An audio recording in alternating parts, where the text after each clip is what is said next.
السلام علیکم ناظرین، میں ہوں آپ کی میزبان مونا خان۔ آج ایک خاص دن، کیونکہ آج 5 فروری ہے اور اس دن ہم پوری دنیا کو میسج دیتے ہیں، بلکہ ایک طرح سے پوری دنیا کو جگاتے ہیں کہ یہ جو نہتے کشمیری ہیں جن پہ ظلم و زیادتی ہو رہی ہے، ہم سب پاکستانی، ہم سب پاکستان جو ہیں کشمیری بہن بھائیوں کے ساتھ ہیں۔ نہ صرف پاکستان میں بلکہ دنیا بھر میں جہاں بھر بھی پاکستانی بستے ہیں اور ان کے دل میں پاکستان دھڑکتا ہے، وہ سب اپنے کشمیری بہن بھائیوں کے ساتھ ہیں۔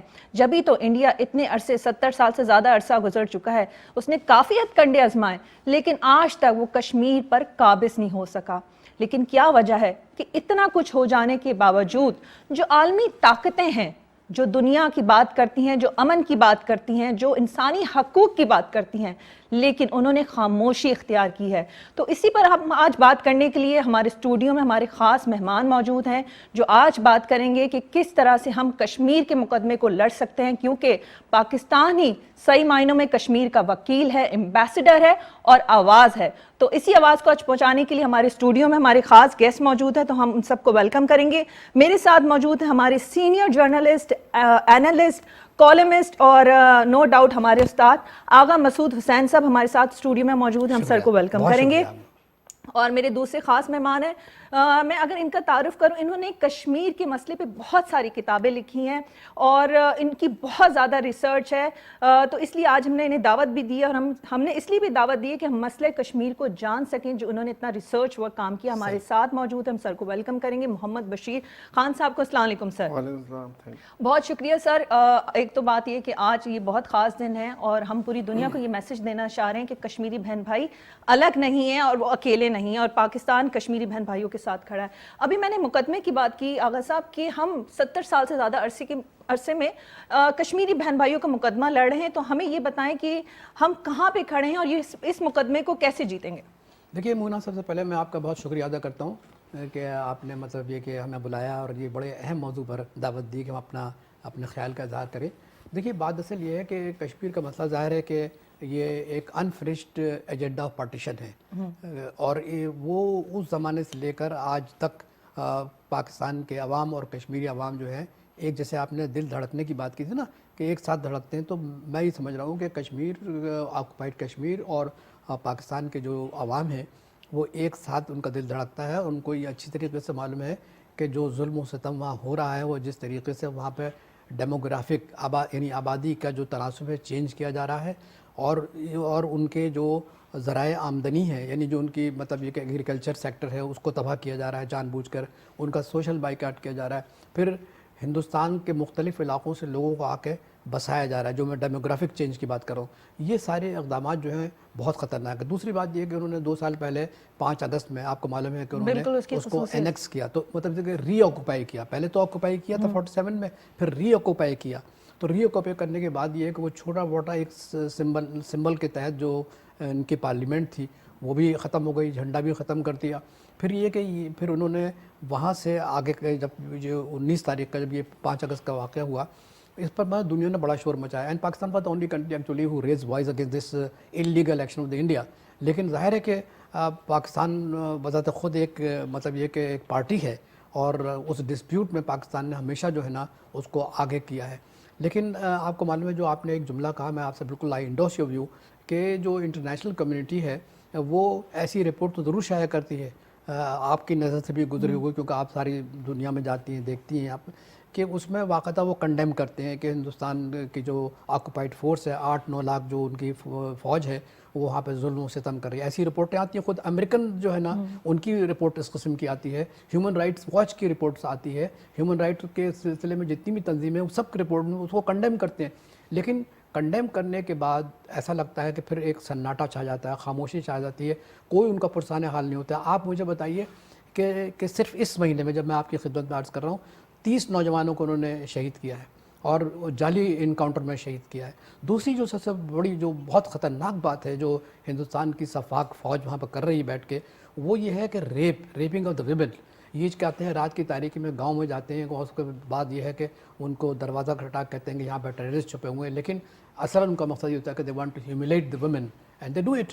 تو یہ ساری چیزیں جو ہے ساری دنیا کو معلوم ہے، خود ہندوستان کا، میں آپ سے عرض کر رہا ہوں کہ میں نے خود پڑھا ہے، خود ہندوستان کا میڈیا لکھ رہا ہے دیکھیے بعض ایسے ہندوستان کے اندر اخبارات ہیں جو نریندر مودی کی زیر اثر نہیں ہے، بلکہ وہ اپنے خیالات کا اظہار کرتے ہیں. خود آپ کو معلوم ہے کہ ابھی 100 دانشوروں نے اور 5 فوجیوں نے جو کچھ بھی ہو رہا ہے ہندوستان کے اندر اس میں مذمت کی ہے. تو مطلب اٹ شوز کہ پیپل آر کنسرنڈ.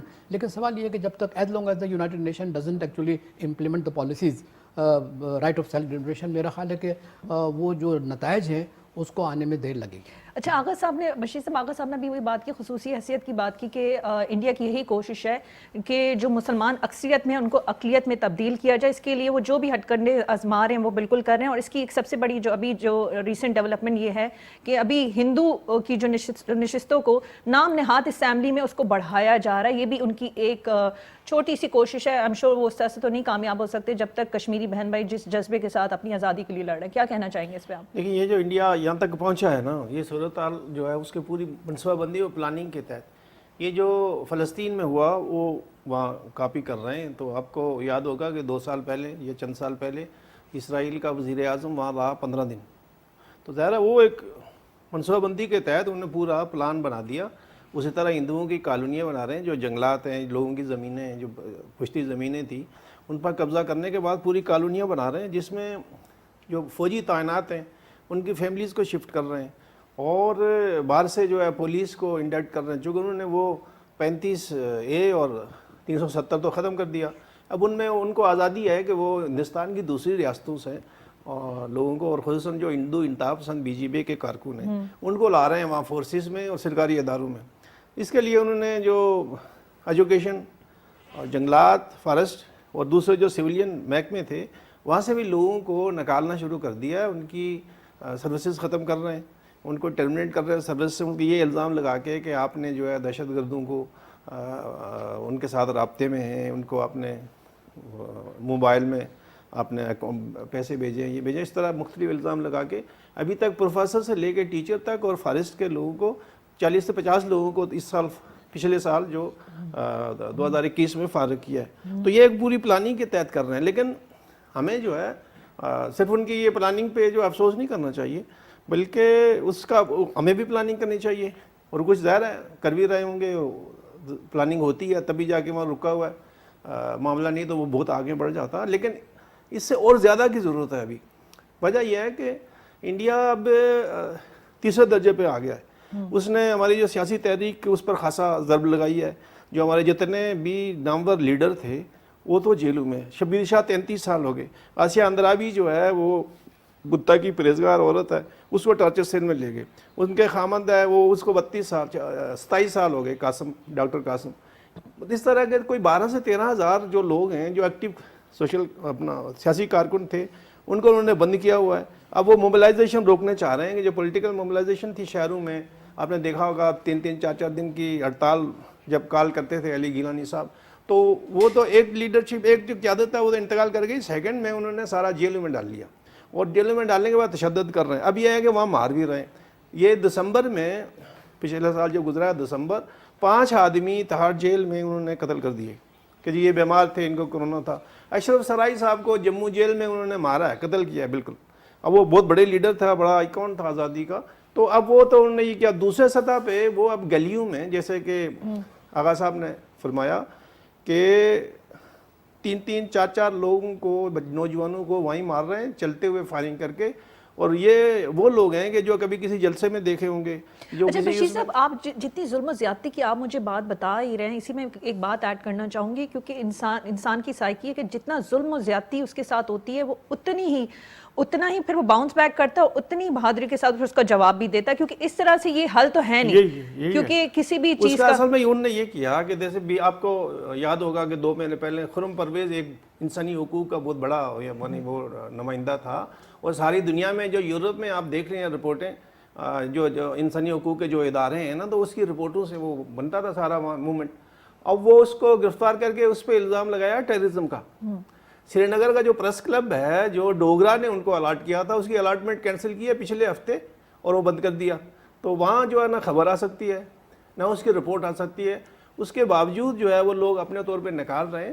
لیکن اس کا ایسا بھی نہیں ہے، مایوسی نہیں ہے، وہاں مزاحمت ہے. اور جو آپ نے بات کی ہے، آغا صاحب نے فرمایا بالکل صحیح ہے کہ اس سطح پہ جا کے جس گھر میں خاتون جو ہے تو محفوظ نہیں رہی، جہاں بچے, آپ نے دیکھا آصفہ بانو کا کیس آپ کو یاد ہوگا, جموں کی کٹھوا, 7 سال کی بچی تھی, 3 دن وہ اس کو جو ہے نا تشدد کرتے رہے مندر کے نیتائے میں, جس میں پولیس, جس میں وہاں کے جو پارلیمنٹ کا بیٹا, جس میں فوجی. اس کے بعد جب وہ اس بیچاری کا روح قبض نہیں ہوا تو وہ سر میں پتھر مار کے اس کی لاش جا کے اس کے گھر کے قریب میں آ کر یاد ہے وہاں پھینک دی. جب یہ وہ ایک گبا خاتون, ایک بچی جو 2-2.5 سال کی, ہم نے دیکھا ہوگا کہ پٹی باندھی ہوئی ماں کی گود میں, تو اس کو چھرے کی وہ لگی تھی.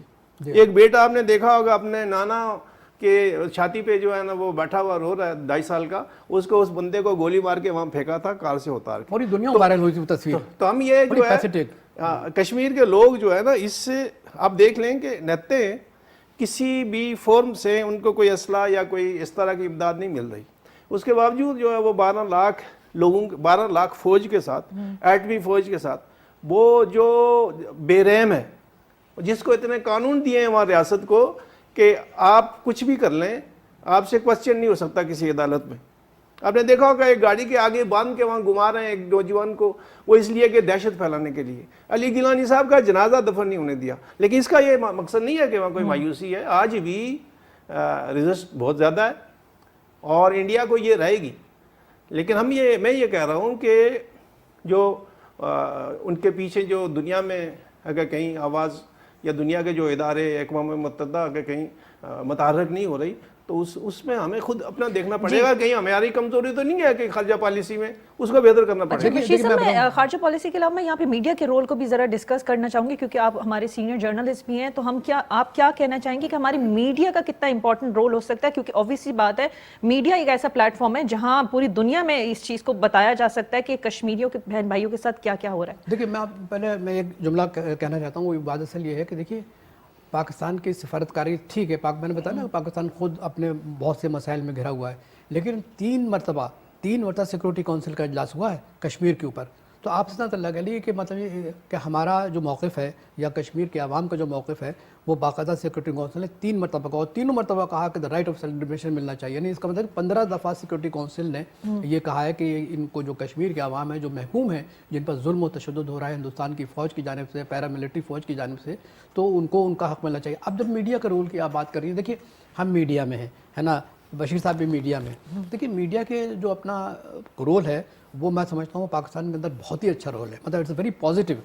Most of the people actually who are writing about Kashmir, وہ بڑا مطلب یہ کہ بڑے انعماق سے, خلوص سے سوچ کے کشمیر کے اور تحقیق کر کے کشمیر کے مسئلے کو آگے لے جا رہے ہیں اور ان کو بتا بھی رہے ہیں. دیکھیے اردو زبان میں آج تو آرٹیفیشل انٹیلیجنس آ گئی نا, میرے اور ان کے مضامین جو ہے نا وہ باقاعدہ انگریزی میں آسانی سے ہو جاتے ہیں, کوئی مسئلہ بھی نہیں ہے. تو میں یہ سمجھ رہا ہوں کہ جو پاکستان کا میڈیا ہے وہ بڑا پازیٹیو ہے کشمیر کے سلسلے میں, اور ان کو اس بات کا بڑا افسوس ہے کہ جو بھی مطلب یہ کہ اس وقت ہو رہا ہے اور جتنی بھی رپورٹیں انٹرنیشنل رپورٹس آئی ہیں کہ ظلم ہو رہا ہے اور اس قسم خواتین کے ساتھ ان کو ریپ کیا جاتا ہے کیا, تو میں تو بڑا مطمئن ہوں. لیکن ایک بات میں آپ کی اس خدمت میں عرض کرنا چاہتا ہوں کہ یہ جو کشمیر میں ریزسٹنس ہے جس کو کہ یہ کہہ رہے ہیں کہ یہ دہشت گردی ہے, دیکھیے میں آج بھی بات کر رہا ہوں, ابھی میں ایک صاحب سے بات کر رہا تھا کہ یہ انڈیجنس ہے. مطلب یہ کہ یہ وہاں کے ایک مقامی موومنٹ چل رہی ہے, اور برہان وانی سے لے کر آج تک جتنے بھی مطلب یہ کہ نوجوان اپنی جانوں کا نذرانہ پیش کر رہے ہیں وہ اس لیے کر رہے ہیں کہ یہ ایک تو میڈیا کا رول رہا کہ میڈیا کہتا ہے کہ بھائی آپ بالکل ہم آپ کے ساتھ ہیں, پاکستان کی خارجہ پالیسی آپ کے ساتھ ہے اور پاکستان آپ کی سفارتی سیاسی مدد کرتا رہے گا. لیکن اس کے ساتھ ساتھ جو مجھے ایک بات کی مطلب مجھے بڑی میں سلام کرتا ہوں ان کشمیریوں کو کہ جو انٹرنیشنل مطلب جو انٹرنیٹ کے ذریعے جس طریقے سے وہ اپنے حالات کا مطلب بتاتے ہیں ہم کو, کیونکہ ظاہر ہے کہ ہمارا رسائی اتنی زیادہ نہیں ہے, لیکن جو بھی ہم کو مل رہا ہے وہاں سے پاکستان کا میڈیا اور آکوپائڈ کشمیر کا میڈیا, تو اس سے مطلب یہ کہ باتیں باہر جا رہی ہیں اور ان کو معلوم ہو رہا ہے کہ یہ جو سلسلہ ہے یہ جو مطلب ہندوستان جس طرح ظلم کر رہا ہے. دیکھیے ایک بات ہمیں یاد رکھنی چاہیے کہ جب سے نریندر مودی اقتدار میں آیا ہے انتہا پسندی ہندوستان میں عروج پر ہے. یعنی ایسا پہلے کبھی نہیں تھا, منموہن سنگھ تھے کبھی ایسا نہیں تھا, گجرال صاحب تھے کبھی ایسا نہیں تھا. تو میں صرف یہ عرض کرنا چاہتا ہوں کہ خود نریندر مودی جو ہیں وہ میڈیا کے ذریعے, انڈین میڈیا کے ذریعے اور پاکستان میڈیا کے ذریعے وہ ان کو ایکسپوز کر دیا گیا ہے کہ اب خود امریکن سب یہ کہتے ہیں, جس کو امریکن کہتے ہیں نا کہ ٹیررسٹ ہے, he will be not be allowed actually to enter United States. But now he has become very friendly with Americans. لیکن اس کے باوجود بھی امریکنس اپنے ان کی آپ رپورٹس پڑھ لیجیے, نیو یارک ٹائمس کی رپورٹ پڑھ لیجیے, Washington Post, Los Angeles Times کی رپورٹ آپ دیکھ لیجیے, they do not favour the policy of the Indian in occupied Kashmir. بالکل سر, کیونکہ انڈیا جو ہے خود اپنے صحافیوں کو الاؤ نہیں کر رہا ہے وہاں پہ جائیں اور دیکھیں سچویشن کیا ہے, تو پاکستانی اور باقی انٹرنیشنل جرنلسٹ کو کہاں الاؤ کر سکتا ہے. اچھا, جس طرح سے سر نے بات کی ہمارے ینگ شہید کی, برہان وانی کی, اور اس پہ آپ نے کتاب بھی لکھی ہے, کیونکہ میرے پاس کتاب آپ کی کتابیں بھی موجود ہیں. یہ میں چاہوں گی, برہان وانی شہید, یہ کتاب انہوں نے یہ لکھی ہے, اور ایک جو ہے کشمیر کے مجاہد, جو میرے پاس کتابیں ہیں. اچھا, یہ کتابیں میں اس لیے بھی دکھانا چاہ رہی ہوں کیونکہ ہمارے آنے والے جو بچے ہیں ہم چاہیں گے کہ وہ بھی کشمیر کے ایشو کو صحیح سے جان سکیں, کیونکہ ہمارے ینگسٹر تو آ رہے ہوتے ہیں, ان کو بھی ہمیں اصلاح کرنی ہے, ہمیں انہیں بھی بتانا ہے کہ کشمیر کا ایشو کیا ہے. اسی کے لیے آپ نے بڑی کئی کتابیں بھی لکھی ہیں, ہماری اس میں ایک رہنمائی بھی ہو جاتی ہے, ہمیں سمجھنے کا بھی موقع ملتا ہے. تو آپ بتائیں کہ آپ نے کتنی کتابیں لکھی ہیں, کیونکہ اس ریسرچ کے لیے کافی ٹائم دینا پڑتا ہے اور کافی محنت طلب کام ہے. اصل میں کشمیر پہ تو میں اسٹوڈنٹ زمانے سے اس تحریک کے ساتھ ہوں. عملی طور پہ تو ظاہر سری نگر میں یا مقبوضہ کشمیر میں ہو رہا ہے, لیکن علمی طور پہ میں اس پہ پڑھنا, اس کی مانیٹرنگ کرنا سارا, تو یہ میں نے تو 10ویں سے شروع کیا تھا نا ان کا صاحب. تو اس زمانے میں ظاہر ایک پرنٹ میڈیا ہی تھا. تو یہ کشمیر کے خصوصاً کشمیر کے ایشو پہ یا کشمیر کے مختلف حالات پہ اس تحریک سے کنسرن 5 کتابیں ہیں میری. تو یہ اس میں سے ایک تو یہ برہان وانی کی کتاب یہ ہے کہ یہ برہان صاحب کی جو زندگی تھی, اس کے حالات اور اس کی جدوجہد کا جو خلاصہ ہے وہ ہے, اور اس کے بعد کی جو صورتحال بنی ہے. تو برہان وانی اصل میں ہمارا تحریک کا بچہ تھا, ہماری قوم کا 15 سال کا, تو 21 سال میں شہید ہو گیا. اب یہ خوشحال گھرانے کا, اس کی ماں, اس کے والد صاحب سارے سینئر ٹیچر, ہیڈ ماسٹر تھے. مطلب یہ ہے کہ کوئی تنگ دستی کا بات نہیں تھی. خود یہ آئی ٹی میں ماہر تھا, تو اس نے یہ انقلاب لایا کہ یہ سری نگر کے اور مقبوضہ کشمیر کے نوجوانوں کو باہر لایا سڑکوں پہ, اور دوسری یہ ہے کہ نوجوانوں کو سوشل میڈیا سے جوڑا, اور یہ پیغام انٹرنیشنل طور پہ پھر لے گیا. یہ کوئی بندوق لے کے نہیں گیا تھا, اس نے جو ہے وہ سوشل میڈیا کے ذریعے ساری دنیا میں اس تحریک کو پھیلایا, جس کی وجہ سے جو ہے انڈیا کو بہت پریشانی ہوئی. تو انہوں نے بڑی بے دردی سے وہاں کو چلنے کے لیے ان کے فیملی کو ان کے ساتھ, تو یہ کتاب تو پارٹیکل ان کی حوالے سے ہے, اور اس کے بعد جو صورتحال, باقی کتابیں جو ہے وہ مختلف ادوار میں جو ہوا کچھ صورتحال اس کی وہاں کی مقبوضہ کشمیر کی.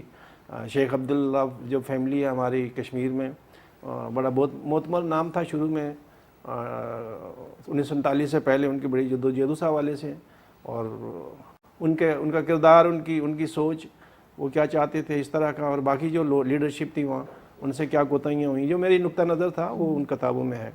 تو یہ 5 کتابیں, ایک جو ہے وہ ابھی کراچی پر جو ہے, چونکہ کراچی کا یہ قرض تھا مجھ پہ, تو کراچی پہ یہ ایک کتاب ابھی آئی ہے, بلدیہ کراچی سال با سال. چنئی بشیر سے میں آپ کو شکریہ اس لیے ادا کروں گی کیونکہ یہ وہ کتابیں ہیں, یہ وہ نالج ہے جو ہمیں ضرورت ہے, ہمیں سمجھنے کی ضرورت ہے, ہم جان سکتے ہیں. اور سب سے امپورٹنٹ چیز آپ یہی بات ہے کہ کمیونیکیشن ہماری اس طرح سے نہیں ہوتی کشمیری بہن بھائیوں کے ساتھ, کیونکہ جو ریسرچ ورک آپ کرتے ہیں اور ہم تک پہنچاتے ہیں, یہ بڑی بات ہے. ہمیں یہ جو برہان وانی کی کتاب ہے, اس کو حریت کانفرنس کی ٹاپ لیڈرشپ اس وقت زندہ تھی, علی گیلانی صاحب, اشرف سرائی صاحب کے اس میں مقدمہ لگا ہوا, سری نگر بار کا جو نائب صدر تھے اس وقت الیکٹڈ, ان کا ایک لگا ہوا ہے, اور علی گیلانی صاحب کے سیکرٹری جو ہے وہ خود 3-4 کتابوں کے مصنف ہیں, ان کا بھی انہوں نے سب نے پڑھا ہے. آسیہ اندرابی آپ ہی اس وقت جیل میں نہیں تھی, باہر تھی, انہوں نے سب پڑھا. پھر پڑھنے کے بعد مجھے کہا کہ ہمارے حوصلے بلند ہوئے کہ آپ اتنے دور بیٹھ کے اتنا مانیٹر کر رہے ہیں کہ ہماری گلیوں کا ایک آدمی کا نام اور ساری چیزیں. تو اس لیے اس کتاب کی بہت اہمیت ہے کہ یہ حریت کانفرنس نے اس کو آن کیا ہے, اور اس کا لگا ہوا ہے ان کے پیچھے پیش لفظ سارا. نہیں بہت زبردست. اور آغا صاحب, کیونکہ ابھی آپ جب بات کر رہے تھے, کیونکہ میرے ذہن میں ایک سوال تھا, میں نے کہا پوچھوں گی, انٹرنیشنل ہم میڈیا کی بات کرتے ہیں, فورم کی بات کرتے ہیں, ہم اس کی انسانی حقوق کی بات کرتے ہیں, پھر ہم یہ بھی دیکھتے ہیں کہ سب کو نظر آ رہا ہوتا ہے. اور یہاں تک کہ جو ابھی حالیہ پریزیڈنٹ ہے جو بائیڈن صاحب, انہوں نے جب اپنی کیمپین سٹارٹ کی تھی, انہوں نے کشمیر کے ایشو کو بھی ذرا ہائی لائٹ کیا. تو اوبویسلی بات ہے, وہ جو ووٹرز تھے ان کے مسلم بھی تھے, تو انہوں نے کہا نہیں اب اس پہ کرنا ہے. تو آپ کیا سمجھتے ہیں کہ ان کے آنے کے بعد کچھ ایسا کوئی سلسلہ ہے یا نہیں ہے؟ دیکھیے بات اصل یہ ہے کہ ابھی عمران صاحب نے ایک بیان دیے تھے, اور آئی فلی ایگری ود ہم کہ ڈبل اسٹینڈرڈ ہے, مغرب کا جو ہے ڈبل اسٹینڈرڈ ہے. ایک طرف تو مطلب وہ کہتے ہیں کہ صاحب ہیومن رائٹس کا مسئلہ ہے. مثال کے تو میں ایک چھوٹی سی مثال آپ کو بتاؤں, یہ سنکیانگ کے سلسلے میں کہتے ہیں کہ وہاں ہیومن رائٹس کا ایشو ہے, یہی ہے نا جو بائیڈن نے ابھی 3 دن پہلے پھر وہی اس ایشو کو ریز کیا.